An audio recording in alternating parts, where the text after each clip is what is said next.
എല്ലാവർക്കും നമസ്കാരം. ആയില്യം നക്ഷത്രത്തിന്റെ ഈ ഓഗസ്റ്റ് മാസം എങ്ങനെയാണ് എന്ന് നമുക്ക് നോക്കാം. അപ്പോൾ ഇതിലേക്ക് കടക്കുന്നതിന് മുമ്പ് പ്രൈവറ്റ് കൺസൾട്ടേഷൻ താല്പര്യമുണ്ടെങ്കിൽ അതിന്റെ ഡീറ്റെയിൽസ് ആ ഡിസ്ക്രിപ്ഷനിലുണ്ട്, നോക്കാവുന്നതാണ്. ഓക്കെ, ഇനി നമുക്ക് ആയില്യം നക്ഷത്രക്കാർക്ക് ഈ വരുന്ന ഓഗസ്റ്റ് 2024 എങ്ങനെയായിരിക്കും എന്ന് നോക്കാം.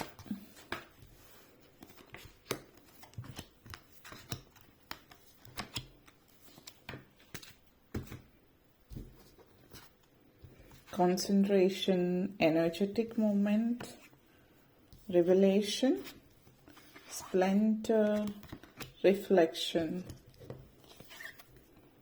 promise of the future. ആയില്യം നക്ഷത്രക്കാരെ സംബന്ധിച്ചിടത്തോളം പറയുകയാണെങ്കിൽ ഒരു മാസത്തിൽ ശ്രദ്ധിക്കേണ്ടുന്ന കുറച്ച് കാര്യങ്ങൾ, അതായത് നിങ്ങൾ ശ്രദ്ധയോട് കൂടിയിട്ട് എല്ലാ കാര്യങ്ങളും ഉത്തരവാദിത്തത്തോട് കൂടിയിട്ട് ചെയ്യേണ്ടുന്ന അനിവാര്യതയുണ്ട്. അല്ല, ആ ഒരു രീതിയിൽ കാര്യങ്ങൾ മുന്നോട്ടേക്ക് നയിക്കുമ്പോൾ നിങ്ങളുടെ ആഗ്രഹിച്ച വിജയം നിങ്ങൾക്ക് കൈവരിക്കാൻ പറ്റുമെന്നുള്ളതാണ്. ആദ്യം തന്നെ വിദ്യാർത്ഥികളെ സംബന്ധിച്ചിടത്തോളം ഈ ഒരു മാസം ശ്രദ്ധ വിട്ടുപോകാനുള്ള സാധ്യതകൾ കൂടുതലാണ്. കാരണം മറ്റുള്ള കാര്യങ്ങളിലേക്ക് ശ്രദ്ധ കൂടുതൽ ആകർഷിക്കപ്പെടുന്നുണ്ട്. ഇപ്പോൾ ചെറിയ കുട്ടികളാണെങ്കിൽ ഒത്തിരി കളിക്കാനും മറ്റു കാര്യങ്ങളിലൊക്കെ നടക്കുന്നതും, അതേപോലെ വീഡിയോ ഗെയിംസ്, ഒത്തിരി അങ്ങനെയുള്ള കാര്യങ്ങളിൽ ശ്രദ്ധ കേന്ദ്രീകരിക്കുന്നത് കൊണ്ട് തന്നെ വിദ്യാഭ്യാസ കാര്യങ്ങളിൽ നിന്ന് ശ്രദ്ധ മാറിപ്പോകാനുള്ള ഒരു സാഹചര്യം സൂചിപ്പിക്കുന്നുണ്ട്. അതുപോലെ തന്നെ പഠിക്കുന്ന കുട്ടികൾ, അതായത് കോളേജിലൊക്കെ പഠിക്കുന്ന കുട്ടികളാണെങ്കിൽ കൂടിയും കൂട്ടുകെട്ടുകളും മറ്റു കാര്യങ്ങളും പ്രണയത്തിലേക്കൊക്കെ അകപ്പെടുന്ന സാഹചര്യം, അങ്ങനെയൊക്കെയുള്ള ഒത്തിരി കാര്യങ്ങളിൽ ശ്രദ്ധ പോകുമ്പോൾ വിദ്യാഭ്യാസ കാര്യത്തിൽ നിന്ന് ശ്രദ്ധ മാറിപ്പോവാൻ സാധ്യതയുള്ളത് കൊണ്ട് അങ്ങനെയുള്ള കാര്യങ്ങളിൽ പ്രത്യേകം ശ്രദ്ധിക്കുക എന്നുള്ളത്. ഇനി ഹയർ എഡ്യൂക്കേഷൻ ചെയ്യുന്നവരാണ്, ഇപ്പോൾ MBBS കഴിഞ്ഞിട്ടുള്ളവർ, ഇപ്പോൾ MD, FRCS എന്തെങ്കിലും പോസ്റ്റ് ഗ്രാജുവേഷൻ ചെയ്യുന്നുണ്ടാവും, ഇപ്പോൾ റിസർച്ച് ഫീൽഡിലൊക്കെ നിൽക്കുന്നവർ, ഇപ്പോൾ ഏതെങ്കിലും ഒരു ഫീൽഡിലും ഒത്തിരി ഉന്നത വിദ്യാഭ്യാസം, അതായത് ജോലിയോടൊപ്പം തന്നെ ചെയ്യുന്നവർ, ജോലി കഴിഞ്ഞ് വീണ്ടും പോസ്റ്റ് ഗ്രാജുവേഷൻ ചെയ്യാൻ വേണ്ടി ശ്രമിക്കുന്നവരും, MTechനൊക്കെ പോകുന്നവരെ സംബന്ധിച്ചിടത്തോളമൊക്കെ പറയുകയാണെങ്കിൽ വളരെ നല്ലൊരു ശ്രദ്ധ കേന്ദ്രീകരിക്കേണ്ടുന്ന സമയമാണ്. കാരണം പലപ്പോഴും ശ്രദ്ധ വിട്ടുപോകുന്ന ഒരു സമയമുണ്ട്. അപ്പോൾ വളരെ ശ്രദ്ധയോട് കൂടിയിട്ട് കാര്യങ്ങൾ ചെയ്യാം. ഡിസ്ട്രാക്ഷൻസ് വരാൻ വളരെ സ്വാഭാവികമാണ് ഈ ഒരു മാസത്തിൽ. അതുകൊണ്ട് നിങ്ങളുടെ അശ്രദ്ധ അല്ലെങ്കിൽ കെയർലെസ്നെസ് ഇങ്ങനെയുള്ള കാര്യങ്ങളൊക്കെ ഒഴിവാക്കുക. നിങ്ങൾ പ്രത്യേകം ഈ ഒരു മാസത്തിൽ സൂര്യനെയാണ് ആരാധിക്കേണ്ടത്. സൂര്യഭഗവാനെ ആരാധിക്കുക. ഹിന്ദുസ് ആയിട്ടുള്ളവരാണെങ്കിൽ സൂര്യക്ഷേത്രങ്ങൾ, അതായത് സൂര്യന് വേണ്ടിയിട്ടുള്ള വഴിപാടുകൾ കഴിക്കാം, നവഗ്രഹ ക്ഷേത്രങ്ങൾ സന്ദർശിക്കാം. മറ്റു മതത്തിൽപ്പെട്ടവരാണെങ്കിലും ക്ഷേത്രത്തിൽ വഴിപാടിന് കൊടുക്കാവുന്നതാണ്. അല്ല എങ്കിൽ രാവിലെ എഴുന്നേൽക്കുക, സൂര്യൻ ഉദിക്കുന്നതിന് മുമ്പ് എഴുന്നേറ്റിട്ട് സൂര്യനെ ഒരു നിമിഷം നോക്കി നിൽക്കുന്നത്, അധിക നേരം നോക്കി നിൽക്കുന്നത് നല്ലതായിരിക്കും. സൂര്യ നമസ്കാരം ചെയ്യുന്നത്, സൺഡേ ഫാസ്റ്റിംഗ് എടുക്കുന്നതും നല്ലതാണ് എന്നുള്ളത് സൂചിപ്പിക്കുന്നുണ്ട്. അത് ഏത് മതത്തിൽപ്പെട്ടവർക്കും ചെയ്യാവുന്ന ഒരു കാര്യമാണ്. അപ്പോൾ അത് ഒന്ന് ശ്രദ്ധിക്കുക. പിന്നെ മടി കുറച്ച് കൂടുതലുള്ള ഒരു മാസമായിരിക്കും. അപ്പോൾ മടി കൂടുതലുള്ള സമയം ആയതുകൊണ്ട് തന്നെ രാവിലെ എഴുന്നേൽക്കാൻ മടി തുടങ്ങിയിട്ട് എക്സസൈസ് ചെയ്യാൻ, നടക്കാനൊക്കെ പോകണം എന്ന് ഡോക്ടർ പറഞ്ഞിട്ടുള്ള പ്രായമായിട്ടുള്ള ആളുകൾക്ക് നടക്കാൻ പോകാനുള്ള മടി, അല്ലെങ്കിൽ എക്സസൈസ് ചെയ്യാൻ അതായത് ശരീരഭാരം കൂടുതലുള്ളവർ എക്സസൈസ് ചെയ്യണമെന്ന് പറഞ്ഞിട്ടുള്ളവർ, അങ്ങനെ ഒത്തിരി കാര്യങ്ങളിൽ മടിയാണ്. പ്രത്യേകിച്ച് ആക്റ്റീവായിട്ടിരിക്കാൻ മടിയാണ്.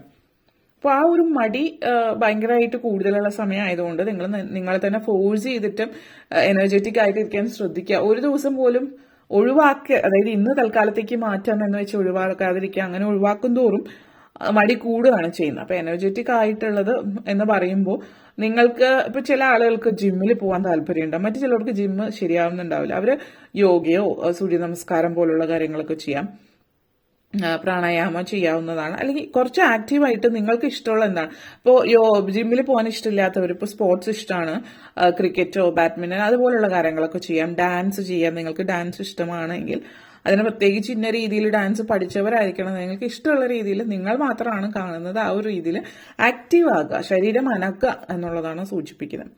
അപ്പോൾ അത് പ്രത്യേകം ശ്രദ്ധിക്കുക. അല്ലാത്ത പക്ഷം പ്രത്യേകിച്ച് പ്രായമായിട്ടുള്ളവർക്ക് എല്ല് സംബന്ധമായിട്ടുള്ള അസുഖങ്ങളും അങ്ങനെ ഒത്തിരി പ്രശ്നങ്ങളൊക്കെ വന്നേക്കാം. അപ്പോൾ അത് നിങ്ങൾ പ്രത്യേകം ശ്രദ്ധിക്കുക എന്നുള്ളതാണ് ഇവിടെ പറയാനുള്ള ഒരു കാര്യം.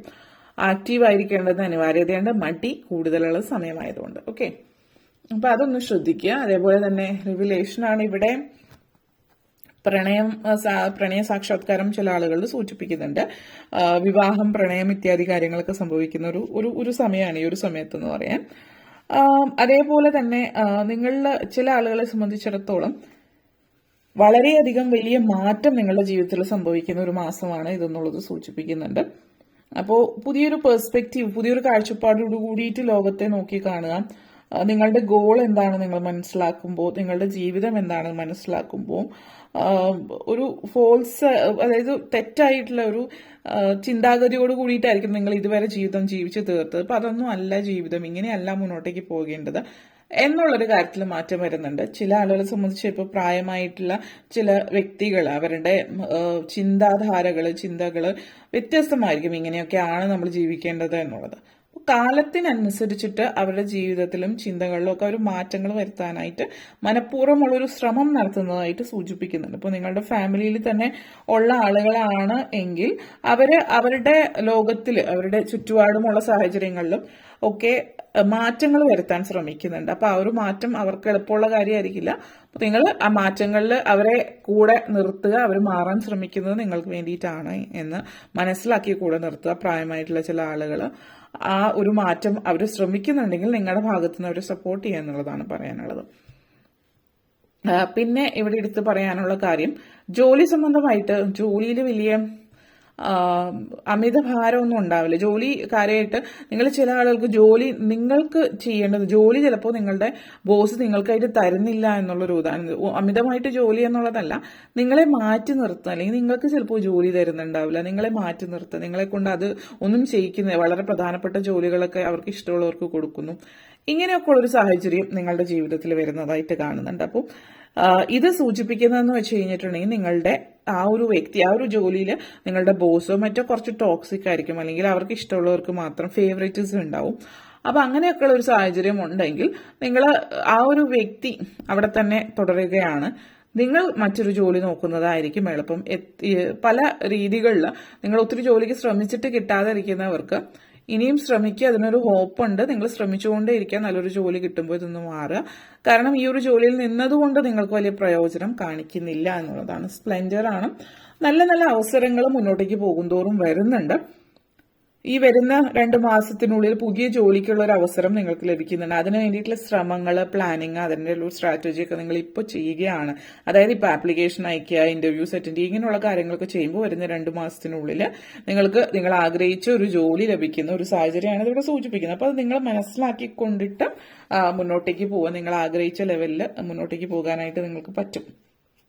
അപ്പോൾ അത് സൂചിപ്പിക്കുന്നുണ്ട്. ചില ആളുകൾ കൃഷിയിലേക്ക് പോകുന്നതായിട്ട് കാണുന്നുണ്ട്. അപ്പോൾ റിട്ടയർ ആയിട്ടുള്ളവർ പ്രത്യേകിച്ച് സ്വന്തമായിട്ട് കൃഷി ചെയ്യുന്നു എന്നുള്ളത്. മറ്റു ചിലർ കുറച്ച് സ്ഥലം പാട്ടത്തിനെടുത്തോ മറ്റു കൃഷി ചെയ്യുന്ന ഒരു സാഹചര്യം ഈ ഒരു മാസത്തിൽ നിങ്ങളെ സംബന്ധിച്ചിടത്തോളം സൂചിപ്പിക്കുന്നുണ്ട്. അപ്പോൾ അതുപോലെ ചെടി, പൂക്കളുടെ കൃഷിയായിരിക്കും, മറ്റെന്തെങ്കിലുമൊക്കെ കൃഷികളിലേക്ക് നിങ്ങൾ ഇറങ്ങുന്ന ഒരു സമയം അത് കാണിക്കുന്നുണ്ട്. അപ്പോൾ അതേപോലെ തന്നെ റിഫ്ലക്ഷൻ ആണ് കാണിക്കുന്നത്.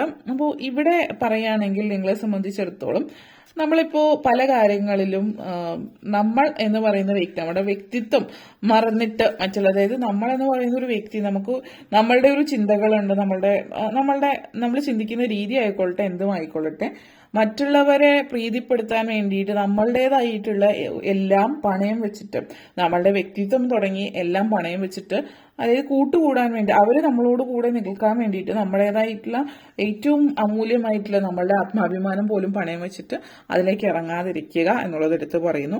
അങ്ങനെയുള്ള സൗഹൃദങ്ങൾ ഒരു കാലത്തും നിലനിൽക്കുന്നതല്ല. പിന്നെ ഒന്നും നിങ്ങളുടെ വ്യക്തിത്വം പണയം വെച്ചിട്ട് ഒരു സൗഹൃദം ലഭിക്കുന്നുവെങ്കിൽ അത് അങ്ങനെ ഒരു സൗഹൃദത്തിലേക്ക് പോകാതിരിക്കുക എന്നുള്ളത് എടുത്ത് പറയുന്നു. സോഷ്യൽ സ്റ്റാറ്റസും മറ്റുള്ളവരുടെ മുമ്പിൽ ആളാവാനും വേണ്ടിയിട്ടല്ല നമ്മൾ സൗഹൃദങ്ങൾ സ്ഥാപിക്കേണ്ടതെന്ന് എടുത്ത് പറയുന്നു. കാരണം അങ്ങനെയുള്ളൊരു അവസരം കാണിക്കുന്നുണ്ട്. അതുകൊണ്ടാണ് ഫ്യൂച്ചറിലേക്ക് നല്ല അവസരങ്ങൾ നിങ്ങൾക്ക് വരുന്നുണ്ട്, നല്ല സൗഹൃദങ്ങൾ വരുന്നുണ്ട്, നല്ല ജോലി ലഭ്യമാകാനായിട്ട് വരുന്നുണ്ട്. ഈ പറഞ്ഞ പോലെ 2 മാസത്തിനുള്ളിൽ നിങ്ങൾ ആഗ്രഹിച്ച ജോലി നിങ്ങൾക്ക് ലഭിക്കുന്നുണ്ട്. ഇപ്പോൾ ചെയ്യുന്ന, അതായത് നിങ്ങൾ പഠിച്ച വിഷയമായിട്ട് ഒരു ബന്ധമില്ലാത്ത ജോലിയാണ് നിങ്ങളിപ്പോൾ ചെയ്തുകൊണ്ടിരിക്കുന്നത് എങ്കിൽ പഠിച്ച വിഷയമായിട്ട് ബന്ധപ്പെടുത്തിയിട്ടുള്ള ഒരു ജോലി നിങ്ങൾക്ക് ലഭ്യമാകുന്നു എന്നുള്ളതാണ് സൂചിപ്പിക്കുന്നത്. ഇതേപോലെ ഈ ഒരു ഇപ്പോൾ ചില ആളുകളെ സംബന്ധിച്ചിടത്തോളം നിങ്ങൾ മറ്റ് സ്ഥലങ്ങളിലേക്ക് ചേക്കേറി പാർക്കുന്നുണ്ട്. അപ്പോൾ കേരളത്തിൽ ഉള്ള ആളുകളാണെങ്കിൽ നിങ്ങൾ അവിടെ തന്നെ ഇപ്പോൾ ബാംഗ്ലൂർ, ഹൈദരാബാദിലോ അല്ലെങ്കിൽ ബോംബെയിലോ എവിടേക്കെങ്കിലും മാറിയിട്ട് ഉള്ള ഒരു സ്ഥലത്ത് ജോലിക്ക് പോകുന്നതായിട്ട് കാണിക്കുന്നു. അപ്പോൾ നിങ്ങൾ ഏത് രാജ്യത്താണോ ഉള്ളത്, ഇപ്പോൾ ഏത് രാജ്യത്ത്, ഇപ്പോൾ അമേരിക്കയിലുള്ള ഒരു സ്റ്റേറ്റിൽ നിന്ന് മറ്റൊരു സ്റ്റേറ്റിലേക്ക് പോകുന്ന ഒരു സാഹചര്യമാവാം. അത് സൂചിപ്പിക്കുന്നുണ്ട്. അങ്ങനത്തെ ഒരു സാഹചര്യമാണ് ഇവിടെ കാണിക്കുന്നത്. ഓക്കെ, ഇത്രയും കാര്യങ്ങളാണ് പറയാനുണ്ടായിരുന്നത്. നിങ്ങൾക്ക് ഈ വീഡിയോ ഇഷ്ടപ്പെട്ടുവെങ്കിൽ ലൈക്ക് ചെയ്യാനും ഷെയർ ചെയ്യാനും കമന്റ് ചെയ്യാനും സബ്സ്ക്രൈബ് ചെയ്യാനും മറക്കരുത്. അതുപോലെ താഴെ ബെല്ലൈക്കൻ കൂടി ക്ലിക്ക് ചെയ്യുകയെങ്കിൽ മാത്രമേ മുന്നോട്ടേക്കുള്ള വീഡിയോസ് നിങ്ങൾക്ക് ലഭിക്കുകയുള്ളൂ. അപ്പോൾ ഈ വീഡിയോ കണ്ടിരുന്ന എല്ലാവർക്കും നന്ദി, നമസ്കാരം.